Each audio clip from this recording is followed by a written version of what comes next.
Grand Admiral Theron Vask stood on the command bridge of the Imperial flagship, Iron Resolve, his weathered face reflecting in the vast observation window that framed the silent expanse of space before him. 10,000 years of uncontested rule had bred a particular kind of complacency in the Kriller Empire, one that Vask could feel in his bones after 4 decades of service. Today was supposed to be another unremarkable day in this unremarkable border sector. Preparations for yet another tedious Imperial celebration were underway, marking some ancient victory that few could genuinely recall the details of anymore.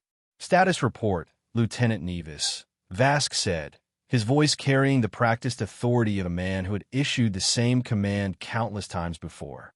Lieutenant Lyra Nevis, a young officer whose analytical brilliance was often overlooked in the Empire's rigid hierarchy, looked up from her data terminal. "All systems nominal, Admiral. Border patrols report no unusual activity. The ceremonial fleet is on schedule to rendezvous in 6 hours." Vask nodded, suppressing a sigh. Another day, another ceremony. The endless cycle of pomp and ritual that kept the massive bureaucracy of the Empire functioning had long since lost its meaning to him, though he would never admit it aloud. Such thoughts bordered on sedition in an empire that valued tradition above innovation. The quiet monotony of the bridge was shattered by a sudden, high-pitched alarm. Screens flickered across the command center as officers rushed to their stations. "Unidentified objects, sir," called out the sensor officer, his voice rising with confusion. "Entering Sector 7 at... This can't be right. At 5 times the speed of our fastest interceptors." Vask's posture stiffened instantly. Verification. Run full diagnostic on the sensor array.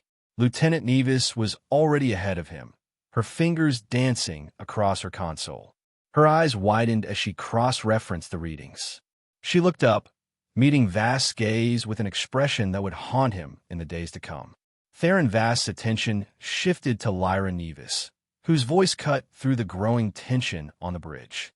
"Admiral," she said, her tone unnaturally calm despite the tremor in her hands, "that ship is not in any records. And it's moving fast." Those simple words would mark the beginning of the end for everything the Kriller Empire thought it knew about its place in the universe. On screen, Vask ordered, and the main view screen flickered to life, revealing a distant object moving with impossible grace through the void. Unlike the angular metallic designs of Kriller vessels, this ship, if it could even be called that, seemed to flow through space, its surface rippling with subtle iridescence. Its form defied conventional engineering principles, appearing almost organic in nature. "Hail them," Vask commanded. "All frequencies, all formats."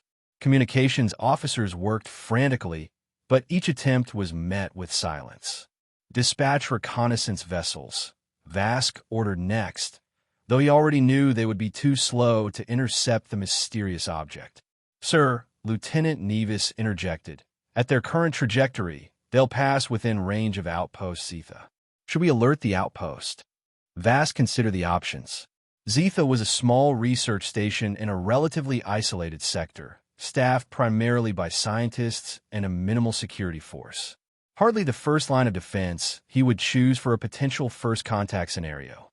"Alert them, but order them to observe only. No engagement, and give me a secure channel to High Command." As the bridge crew scrambled to execute his orders, Vask moved to his private communications chamber, where he would face the first of many difficult conversations with the Imperial Strategic Council. The response from High Command was predictably bureaucratic. The Council, comprised of aging admirals and politicians who hadn't seen combat in decades, immediately fragmented into factions. Chancellor Kale, the hawkish leader of the military branch, demanded immediate interception and, if necessary, destruction of the unknown vessel. "This is clearly a reconnaissance mission preceding a larger invasion force," Kale insisted, his holographic image pulsing with agitation. 10,000 years of peace have made us complacent. We must demonstrate our strength immediately." Others counseled caution, though more out of fear than wisdom. None seemed to grasp the true significance of what was happening. An entirely unknown civilization had appeared on their doorstep, moving with technology that rendered their most advanced warships obsolete. Admiral Vask, Chancellor Kale's voice cut through the debate, you will maintain surveillance of this object. If it shows any signs of hostile intent, you are authorized to eliminate it.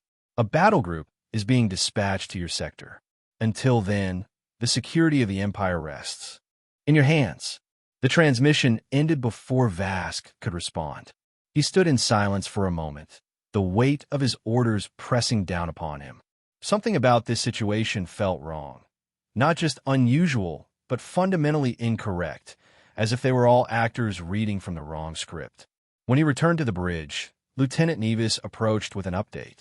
Admiral, the object has changed course. It's slowing down dramatically and appears to be heading directly for Outpost Zetha. Vask frowned. Time to intercept. At current velocity, 3 hours, sir. And our closest vessels? Nevis hesitated. The nearest destroyer group is 5 hours away. The special task force that High Command mentioned won't arrive for at least 12. The implication was clear. Whatever was going to happen at Zetha, they would be responding to it, not preventing it. Open a channel to Outpost Zetha, Vask ordered. I want continuous updates and full sensor readings. And get me Dr. Eris Thorn. Lieutenant Nevis blinked in surprise. Sir, Dr. Thorn is unorthodox. His theories on extraterrestrial linguistics were rejected by the Imperial Academy. Precisely why I want him, Vask replied. This situation calls for unorthodox thinking. As the hours passed, the mysterious object continued its approach to Zetha, reducing speed until it finally came to a complete stop just beyond the outpost's defensive perimeter. Up close, its strangeness became even more apparent. The vessel's surface rippled with colors that seemed to shift between states of matter, neither solid nor liquid nor gas, but something else entirely. No obvious propulsion systems, weapons arrays, or even entrance hatches were visible. Then, after a tense waiting period, it happened. A signal from the unknown vessel, transmitted directly to Outpost Zetha. When it was relayed to the Iron Resolve, it defied all standard translation protocols. It wasn't in any known language or code system. Instead, it consisted of complex patterns of sound and light that seemed to shift and evolve even as they analyzed it. Dr. Eris Thorn, a disheveled man with wild eyes and a reputation for brilliance matched only by his eccentricity, studied the transmission with fascination. He had arrived on the Iron Resolve just hours earlier, practically vibrating with excitement at being vindicated after years of academic exile. Fascinating, he exclaimed, his fingers tracing patterns in the air as if he could physically manipulate the strange data streams. It's not just a language. It's a multisensory communication system. They're not just sending words. They're sending concepts, emotions, sensations. Lieutenant Nevis worked alongside Thorn, her analytical approach complementing his intuitive leaps. Together, they began the painstaking process of deciphering the alien message. I think, Thorn muttered after hours of intense work. I think I've got something. A partial translation, at least. He activated the main screen, where a simplified version of the message appeared. We are Ethel. We come to observe. The bridge fell silent as everyone contemplated these simple yet profound words. If Thorn's translation was correct, this wasn't an invasion force or even a diplomatic mission as the Empire understood such concepts. It was something else entirely. They want to watch us. Chancellor Kale's holographic image practically spat the words when informed of the translation. Nonsense. This is clearly a deception. No species crosses interstellar space merely to observe. They are assessing our defenses, Admiral Vask. I've expedited the task force. They will arrive within 6 hours. You are to maintain position and prepare for potential combat operations. After the transmission ended, Vask turned to find both Thorn and Nevis looking at him with concern. There's more to the message, Nevis said quietly. Dr. Thorn has continued the translation. Thorn nodded eagerly. Yes. The subsequent patterns suggest they wish to establish direct communication, not just signals, but actual, well, I hesitate to use the word visitors, but that's essentially what they're proposing. Before Vask could respond, another alarm sounded.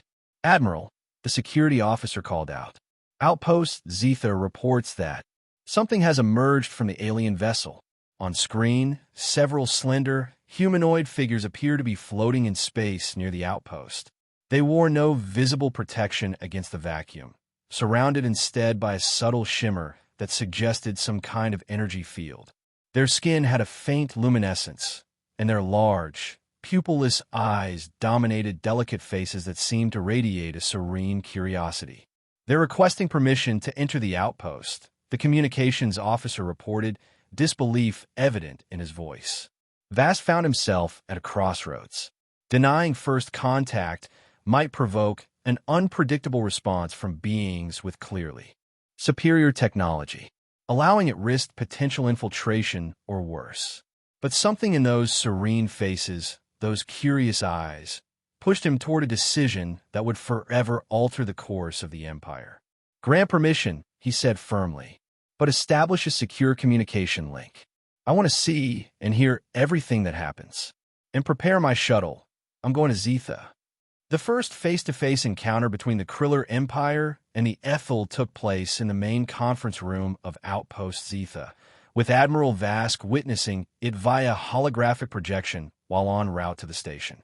The Ethel moved with fluid grace that seemed almost choreographed. Their voices, when they spoke, had a musical quality that the translation system struggled to process. What emerged was a curious mixture of profound insights and childlike questions that left the Imperial representatives bewildered. Your walls separate space, one Ethel observed, touching the station bulkhead with evident fascination. Why do you divide what is connected? When explained about the necessity of atmosphere containment, the Ethel tilted its head in a gesture that somehow conveyed both understanding and perplexity. Your bodies require separation from space. Interesting limitation. When introduced to the concept of the Kriller Empire, with its territories, fleets, and hierarchies, the Ethel seemed genuinely confused. What is empire? One asked. What is border?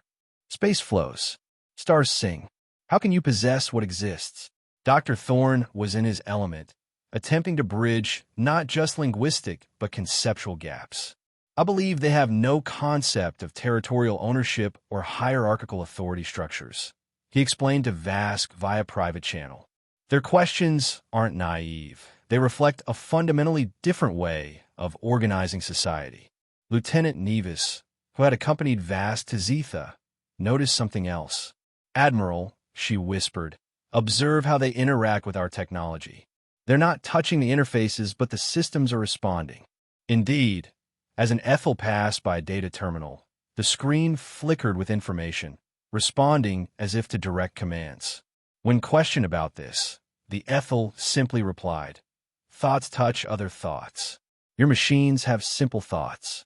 The most dramatic moment came when a security officer accidentally cut his hand on a tool. Before anyone could react, an Ethel approached and gently touched the wound. A soft glow emanated from its fingertips, and when it withdrew, the cut had completely healed, leaving not even a scar. Pain is unnecessary division, the Ethel explained. We restored connection.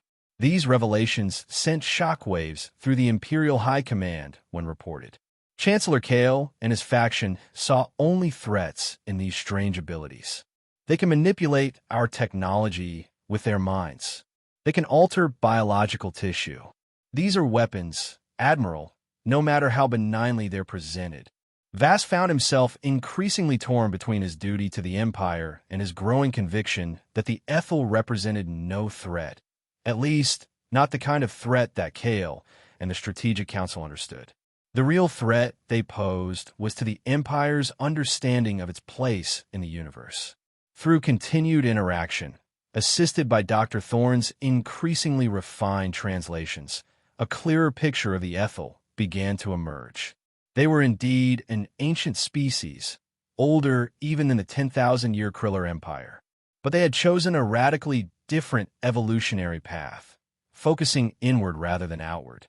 Your civilization builds machines, extends matter, and Ethel explained. Ours cultivates consciousness, extends awareness. Different paths to explore existence. Their ship, as the Kriller had been calling it, was revealed to be a semi-organic entity with which the Ethel shared a symbiotic relationship. It didn't fly through space in conventional terms, but rather folded space-time through the collective consciousness of its inhabitants. We think together, space responds, was the simplified explanation offered, though Dr. Thorne's excited scholarly elaborations suggested the physics involved were far beyond current imperial science. Most disturbingly to the Imperial Strategic Council, the Ethel appeared to have no concept of warfare or conquest. When the subject of weapons was cautiously raised, they responded with genuine confusion. Why create tools for division? Division is path to extinction. Unity is path to evolution. Chancellor Kale's patience finally ran out. The task force arrived in the sector, led by the dreadnought Imperial Judgment, and Vask received his most difficult orders yet. This charade has gone on long enough, Kale declared. These Ethel refuse to acknowledge Imperial authority. They possess technologies that threaten our security, and they have already begun to influence our personnel with their subversive ideas. You will secure these aliens for proper study and impound their vessel. If they resist, you are authorized to use lethal force. When the transmission ended, Vask stood in silence, the weight of 10,000 years of Imperial tradition pressing down upon him. Lieutenant Nevis watched him, her own face reflecting the moral crisis they both faced. They'll never understand what the Ethel are trying to show us.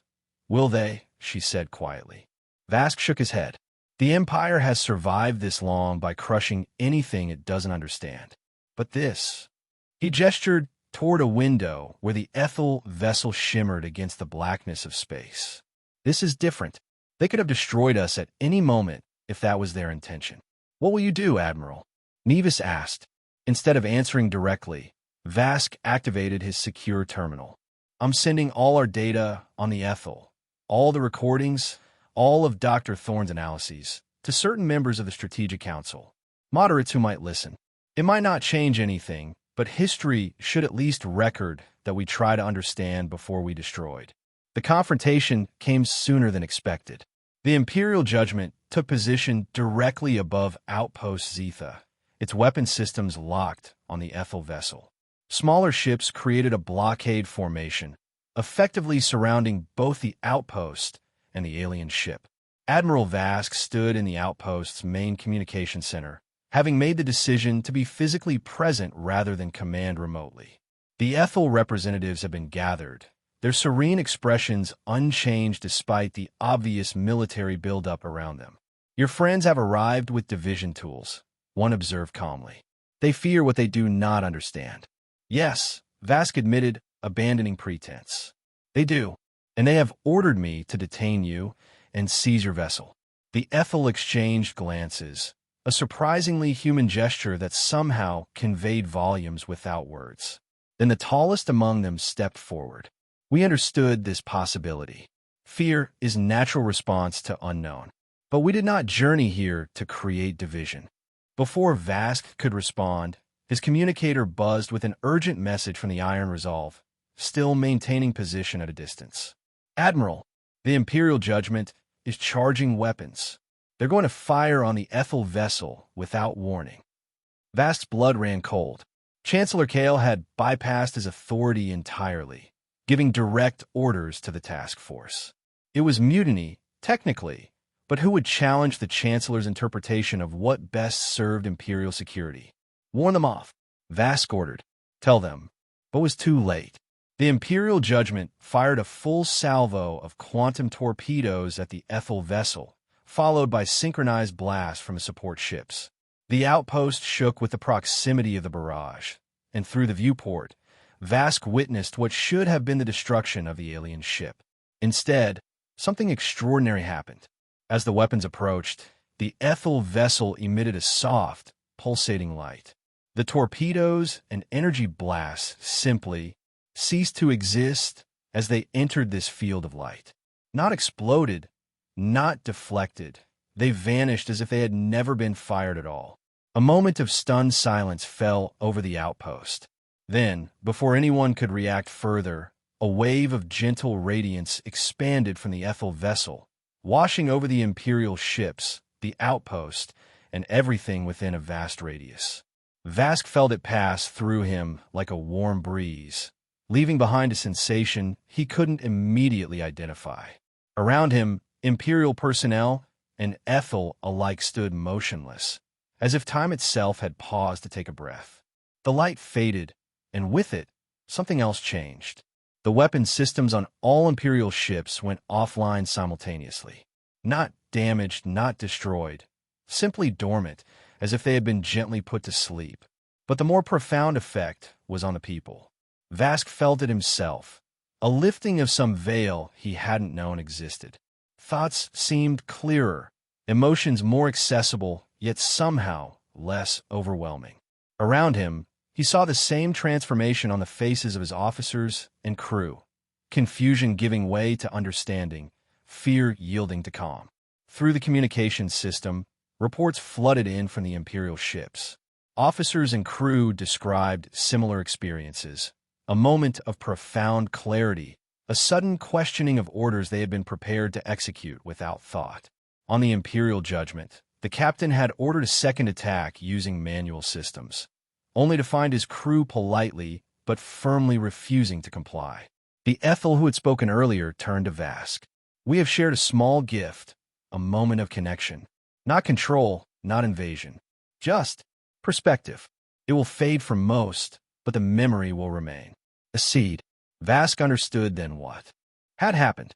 The Ethel hadn't attacked or defended in any way the Empire would recognize. They had simply shared their perspective, their way of seeing the universe as connected rather than divided. And in doing so, they had revealed the artificial nature of the barriers, both mental and philosophical, that the Empire had constructed over 10 millennia. Chancellor Kale's outrage was predictable but surprisingly ineffective. The data Vask had distributed, combined with widespread accounts of the Enlightenment Wave, as it was being called, created unprecedented division within the Strategic Council. Many were calling for Kale's removal, citing his reckless endangerment of the Empire through unprovoked aggression. More significantly, questions were being raised throughout the Empire that had never been asked before about the necessity of constant military expansion, about alternative forms of progress, about the possibility of connection rather than conquest. 3 days after the confrontation, the Ethel prepared to depart.